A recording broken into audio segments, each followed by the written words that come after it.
Hello guys welcome to my new vlog. आज चाहिँ हामी नयाँ भ्लग लिएर आइसकेका छौँ फेरि है, धेरै लामो टाइमपछि। अहिले चाहिँ म घरमा छु है, त्यही भएर त्यति टाइम नि छैन, त्यति फुर्सद नि छैन भने चाहिँ है। अहिले चाहिँ हामी घरमा छौँ, भर्खर बाख्रा ल्याएर आएर खानासाना खाएर है हामी चाहिँ करेसाबारीमा सब्जी लगाउनुको लागि ठाउँ बनाउनु लागेको छौँ। हेर्न सक्नुहुन्छ गाइज, हाम्रो गाउँ चाहिँ यही हो है। हाम्रो प्युठान जिल्लामा रहेको ऐरावती पाँच सदन चौर, यो चाहिँ हाम्रो गोठो होइन, गोरु रहेका छन् यता टक्क गोठो है।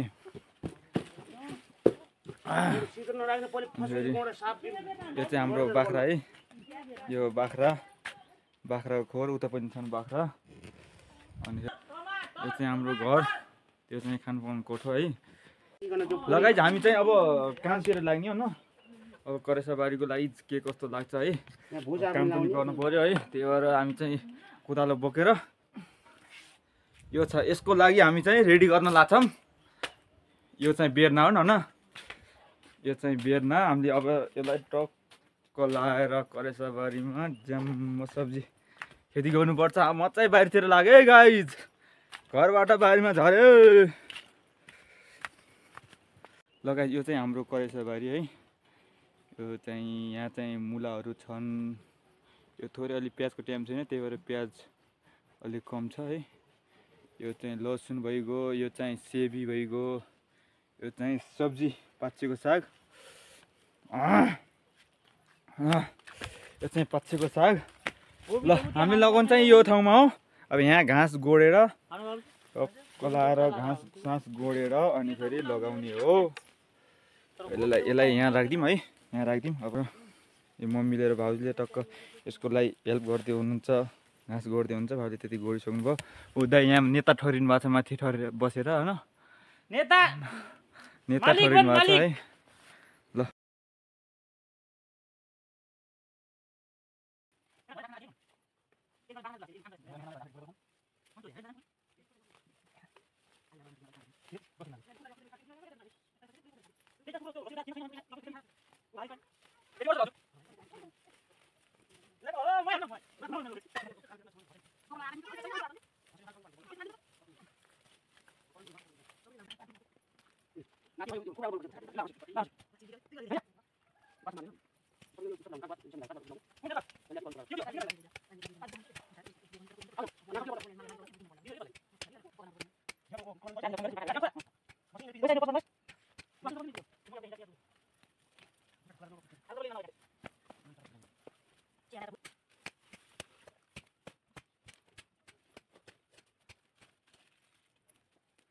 कुदालाई खन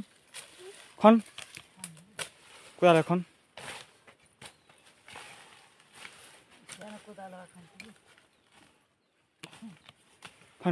के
फाइनली गाइज हाम्रो चाहिँ ब्याट तयार भएको छ। ब्याट चाहिँ हाम्रो तयार भइसकेको छ। अब चाहिँ लगाउने प्रोसेस, मम्मीको उता घाँस गोड्दै हुनुहुन्छ, म चाहिँ यता बेर्ना चाहिँ हिँड्नु। कुन त भाउजू गोबीको बेर्ना एउटा फुलकोपी एउटा बन्दाकोपी हो एक ठाउँ लगाइदिनु अलग अलग लाउने खोइ त्यहाँ त म त थाहा पाइनँ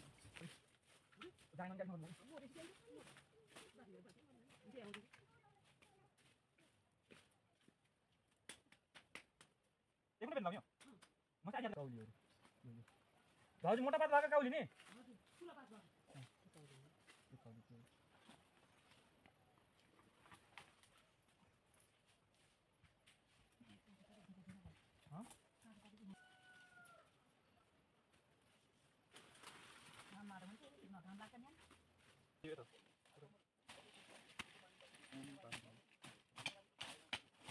त्यो फेरि टोली गर्न लाग्यो नि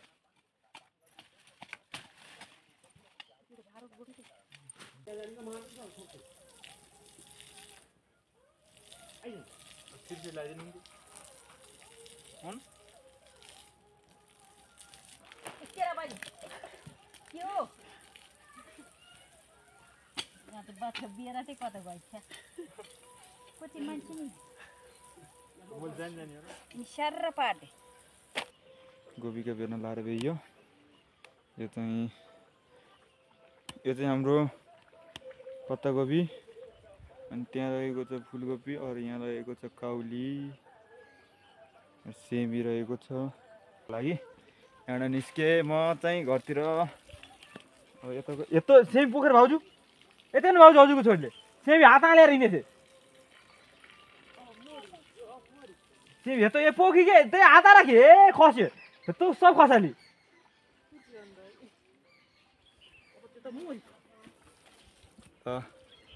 हामी चाहिँ फेरि मिलमा जानुपर्ने छ है अब बल्ल 3 बजेको छ अब जान्छु म चाहिँ मिलमा दाइ चाहिँ जोत्न जानुभएको छ अब मम्मी माथि उठाइदिनु भएको छन् हात खुट्टा धुने अनि मिलमा जाने हो गाइज म चाहिँ घर आइसकेँ धेरै टाढा होइन घरदेखि है म चाहिँ मिलमा जाने हाम्रो घर चाहिँ यही हो गाइज ओ हाम्रो घर चाहिँ यही रहेको छ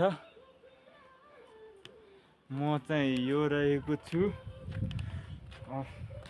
म चाहिँ अहिले कहाँ जाने भन्दाखेरि गहुँ मिलमा लगेर जानुपर्ने छ होइन त्यही भएर हेर्न सक्नुहुन्छ यो चाहिँ गहुँ होइन यो लगेर म चाहिँ मिलमा जाने पिसाउन